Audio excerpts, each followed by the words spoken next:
দেশের বাইরে আমার কোনো ঠিকানা নেই, এটাই হলো আমার ঠিকানা। সেই দেশের মাটি মানুষই আমার সবকিছু। তিনি বাংলাদেশের প্রথম নারী প্রধানমন্ত্রী। স্বৈরাচারী শাসকের বিরুদ্ধে আন্দোলন করে হয়ে উঠেছেন আপসহীন নেত্রী। 1991 সালের নির্বাচনে তার দল বিএনপির জয়ের মাধ্যমে বাংলাদেশ আধুনিক গণতন্ত্রের যাত্রা শুরু করে। আজ সেই বেগম খালেদা জিয়ার বৈচিত্র্যময় জীবনের কিছু গল্প শোনাবো আপনাদের। জলপাইগুড়িতে 1945 সালে জন্ম নেন বেগম খালেদা জিয়া। এরপর দিনাজপুর মিশনারি স্কুলে পড়াশোনা করেন এবং পরে 1960 সালে দিনাজপুর গার্লস স্কুল থেকে ম্যাট্রিকুলেশন পাশ করেন। খালেদা জিয়ার বাবা ইস্কান্দার মজুমদার ছিলেন ব্যবসায়ী এবং তার মা তাইবা মজুমদার ছিলেন গৃহিণী। 3 বোন ও 2 ভাইয়ের মধ্যে দ্বিতীয় ছিলেন তিনি। তার ডাকনাম ছিল পুতুল। 1960 সালে তিনি তৎকালীন পাকিস্তান সেনাবাহিনীর ক্যাপ্টেন জিয়াউর রহমানের সাথে বিবাহ বন্ধনে আবদ্ধ হন। খালেদা জিয়া 1965 সাল পর্যন্ত দিনাজপুরের সুরেন্দ্রনাথ কলেজে পড়াশোনা করেন। এরপর তিনি স্বামীর সঙ্গে পশ্চিম পাকিস্তানে চলে যান।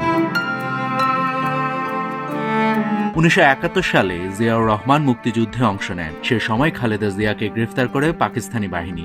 16 ডিসেম্বর বাংলাদেশের বিজয়ের পর তিনি মুক্তি পান। 1981 সালের 30 মে জিয়াউর রহমানকে হত্যার পর তীব্র নেতৃত্ব সংকটে পড়ে বিএনপি। ঠিক সেই সময় কখনো রাজনীতি না করা খালেদা জিয়া দলটিতে যোগ দেন এবং 1984 সালের 12 জানুয়ারি সহসভাপতি হন। একই বছরের 10 মে তিনি দলের চেয়ারপারসন নির্বাচিত হন। বেগম খালেদা জিয়ার নেতৃত্বে 1983 সালে 7 দলীয় জোট গঠন করে এরশাদের স্বৈরা শাসনের বিরুদ্ধে আন্দোলন শুরু করে বিএনপি। এরশাদ সরকার তার চলাচলে নিষেধাজ্ঞা দেয় এবং বহুবার আটক করে। তবুও বেগম খালেদা জিয়া নির্ভীকভাবে এরশাদ বিরোধী আন্দোলনে নেতৃত্ব দিয়ে যান, হয়ে ওঠেন আপসহীন নেত্রী। 1991 সালের 27 ফেব্রুয়ারির নির্বাচনে বিএনপি একক সংখ্যাগরিষ্ঠ দল হিসেবে বিজয়ী হয়। খালেদা জিয়া টানা 3টি জাতীয় নির্বাচনের 5টি আসন থেকে প্রতিদ্বন্দ্বিতা করে সবগুলোতেই জয়ী হন। 1991 সালের 20 মার্চ খালেদা জিয়া বাংলাদেশের প্রথম নারী প্রধানমন্ত্রী হিসেবে শপথ নেন। 1996 সালের 15 ফেব্রুয়ারি জাতীয় নির্বাচনের মাধ্যমে খালেদা জিয়া দ্বিতীয়বারের মতো প্রধানমন্ত্রী হন। তবে বড় সব বিরোধী দল এই নির্বাচন বর্জন করেছিল।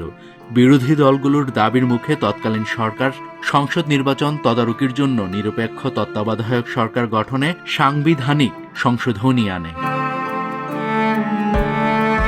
তত্ত্বাবধায়ক ব্যবস্থা চালুর পর সংসদ ভেঙে দেওয়া হয় এবং 1996 সালের 30 মার্চ খালেদা জিয়া ক্ষমতা হস্তান্তর করেন। এরপর 12 জুন তত্ত্বাবধায়ক সরকারের অধীনে অনুষ্ঠিত নির্বাচনে বিএনপি পরাজিত হয় আওয়ামী লীগের কাছে। 1996 থেকে 2001 সালে আওয়ামী লীগ সরকারের সময় খালেদা জিয়া জাতীয় সংসদে বিরোধী দলীয় নেত্রী ছিলেন। 2001 সালের 1 অক্টোবর তত্ত্বাবধায়ক সরকারের অধীনে অনুষ্ঠিত নির্বাচনে বিএনপি নেতৃত্বাধীন 4 দলীয় জোট 2/3 বেশি আসনে জয়ী হয়। 2001 সালের 10 অক্টোবর খালেদা জিয়া তৃতীয়বারের মতো প্রধানমন্ত্রী হিসেবে শপথ নেন। 2007 সালে সেনা সমর্থিত তত্ত্বাবধায়ক সরকার ক্ষমতায় এলে খালেদা জিয়া সহ বহু রাজনৈতিক নেতাকে গ্রেফতার করা হয়। পরে কারামুক্ত হন খালেদা জিয়া। 2009 সালে নির্বাচনে অংশ নিলেও তার দল জয়ী হতে পারেনি। 2014 সালে জাতীয় নির্বাচন বর্জন করায় 1991 সালের পর প্রথমবারের মতো বিএনপি সংসদের বাইরে থাকে।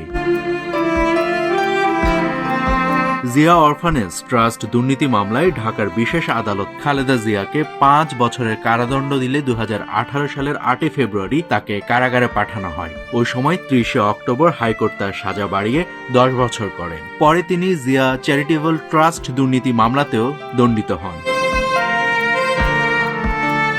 করোনা মহামারীর মধ্যে 2020 সালের 25 মার্চ আওয়ামী লীগ সরকারের নির্বাহী আদেশে খালেদা জিয়াকে সাময়িক মুক্তি দেওয়া হয় শর্ত সাপেক্ষে।